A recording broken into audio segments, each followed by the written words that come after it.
Let me tell you a tale of two laptops. Apple's superb MacBook Pro and Samsung's Notebook 9.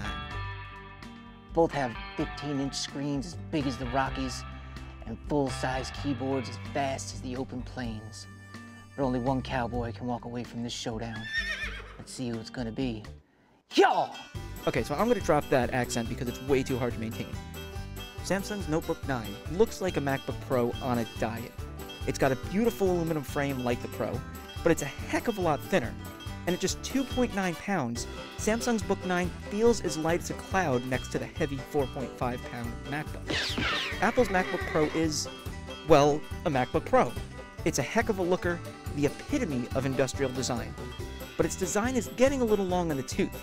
It's also as heavy as 2 steers fresh from grazing. Sorry, I had to do that. Samsung's Notebook 9 comes with a 15-inch Full HD display. If you want a sharper look, you can upgrade that to a UHD screen with a 3840 by 2160 resolution. Basically doing that means everything will look nice and crisp. Apple's MacBook Pro 15 comes with a 2880 by 1800 Retina display by default.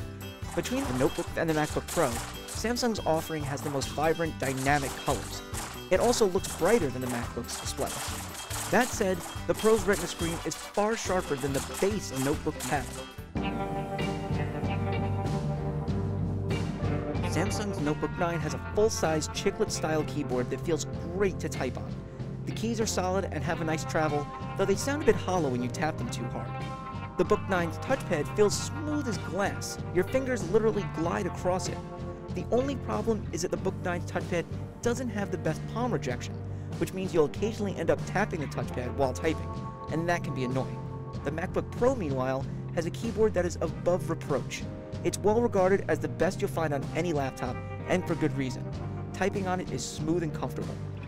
The Pro also gets Apple's Force Touch touchpad, which lets you press harder to pull up different on-screen options. If you're used to a standard touchpad, the Force Touch unit can feel a bit odd at first, but afterward, it feels great. Samsung's Notebook 9 gets an Intel Core i7 processor, 8GB of RAM, and a 256GB solid-state drive. To say that's more than enough power to handle your everyday web browsing and word processing tasks is an understatement. This thing is hardcore powerful. Want even more horsepower for video and photo editing? You can upgrade the Notebook 9 with an NVIDIA graphics chip. Battery life on the Book 9 is solid as well. You can expect to get a day's work out of the notebook, but don't try to push it beyond that. Apple's MacBook Pro is an absolute killer. The base model packs a Core i7 processor, 16GB of RAM, and a 256GB solid-state drive. If you want more, you can upgrade to a faster Core i7 processor, a 512GB SSD, and an AMD graphics chip. Now I reckon you're wondering who won this here face-off. Well, if you're regular folk, I'd go with Samsung's Notebook 9. It's got a great keyboard, great display, and it only costs 1,200 smackerinos.